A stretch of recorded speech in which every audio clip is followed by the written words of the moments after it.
the ultimate goal that these people have in mind is the goal to create a one world government run by the banking industry, run by the bankers, and they're doing it in sections. The European currency, the euro, and the European Constitution is one part of it. Now they're trying to do it in America with the North American Union, right? And they want to create a new currency called the Amero, right? And the whole agenda is to create a one world government where everybody has an RFID chip implanted in them. All money is to be in those chips, right? There'll be no more cash. And this is getting me straight from Rockefeller himself. This is what they want to accomplish. And all money will be in your chips. And so instead of having cash, anytime you have money in your chip, they can take out whatever they want to take out whenever they want to. If they say you owe us this much money in taxes, they just deduct it out of your chip digitally. Total control. Total control. And if you're like me or you, and you're protesting what they're doing, they can just turn off your chip. And you have nothing. You can't buy food. You can't do anything. It's total control of the people. And that chip's connected to a database that has your purchasing records, what you do, what everything, you sell. Everything is in there, you know?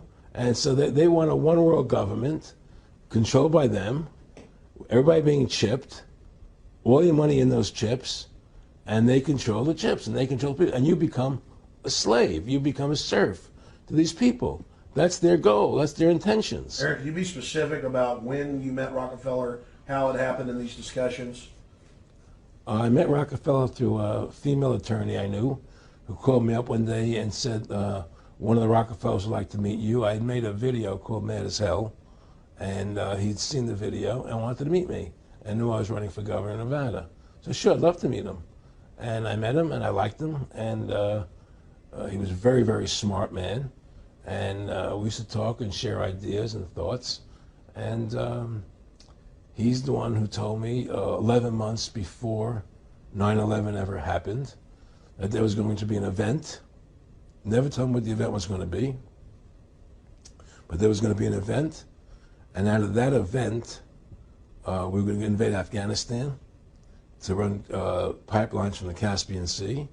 We were going to invade Iraq, you know, to take over the oil fields, establish a base in the Middle East, and make it all part of the New World Order.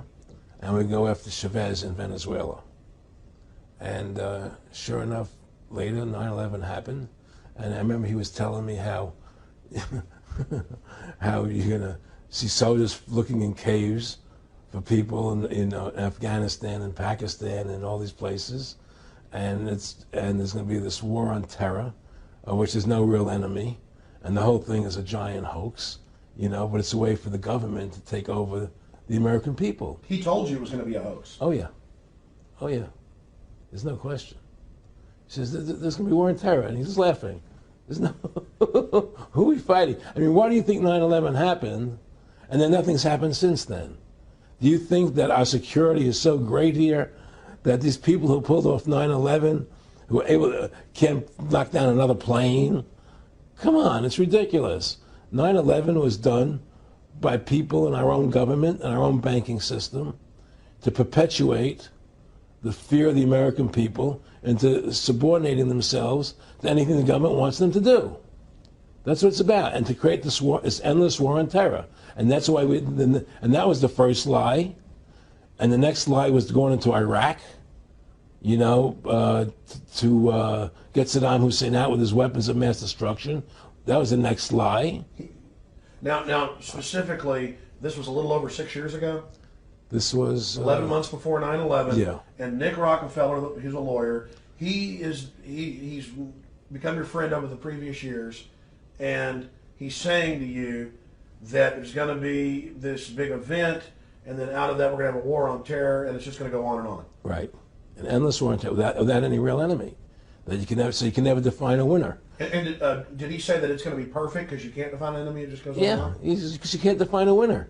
There's no one to beat, so it goes on and on forever. And they can do whatever they want. They scare the hell out of the American public. Look, this whole war on terror is a fraud. It's a farce. It's very difficult to say it out loud because people are intimidated against saying it. Because if you say it, they want to make you into a nutcase. But the truth has to come out. That's why I'm doing this interview.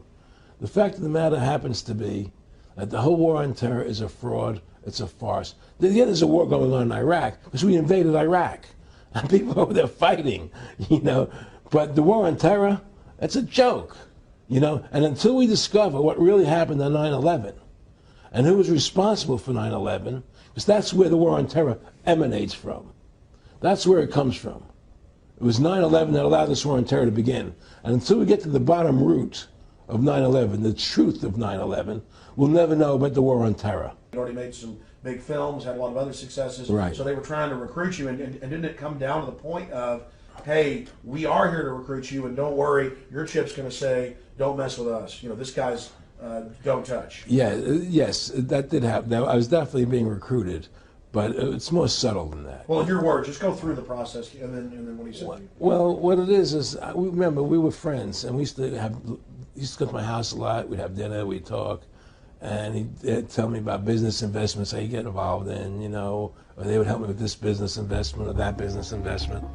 And was I interested in joining the Council on Foreign Relations? I would have to get a letter to join them, but was I interested in that? And, just stuff, leading you on. And I used to say to him that I never really did that because that wasn't where I was coming from. As much as I like you, Nick, your ways and my ways were on the opposite side of the fence. I don't believe in enslaving people, And he would come back with, oh, I do. Well, it would be more like, It's better for them. It's more like, how do I put it? It was like, what do you care about them? What do you care about those people? What difference does it make to you? Take care of your own life. Do the best you can for you and your family. What do the rest of the people mean to you? They don't mean anything to you. They're just serfs. They're just people. It was just a lack of caring, and that's just not who I was. It was just sort of like cold, it was just like cold, and I used to say to him, what's the point of all this? You have all the money in the world you need, you have all the power you need, what's the point? What's the end goal? And he said the end goal is to get everybody chipped, to control the whole society, to have the bankers, the elite people, the bankers and some government controlling the world. And I said, do all the people in the Council on Foreign Relations believe this way you do? He said, no. Most of them believe they're doing the right thing. A lot of them believe it's better off being socialistic. We have to convince people that socialism is really capitalism. Because America's becoming a socialist country. It's a communist country today. Well, one of the things they told me was that he was at the house one night, and we were talking, and he started laughing. He said, Aaron, what do you think women's liberation was about? And I said, I had pretty conventional thinking about it at that point. I said, I think it's about women having the right to work, getting equal pay with men, just like they won the right to vote. And he started to laugh. He said, you're an idiot. And I said, why am I an idiot? He said, let me tell you what that was about. We, the Rockefellers, funded that. We funded women's lib, and we're the ones who got all over the newspapers and television, the Rockefeller Foundation. He says, and you want to know why? He said, there were two primary reasons. And one reason was we couldn't tax half the population before women's lib. And the second reason was, now we get the kids in school at an early age. We can indoctrinate the kids how to think. It breaks up their family.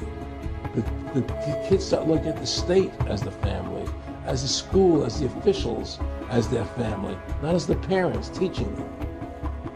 And so those are the two primary reasons for women's lib, which I thought up to that point was a noble thing. When I saw their intentions behind it, where they were coming from when they created it, and the thought of it, I saw the evil behind what I thought was a noble adventure.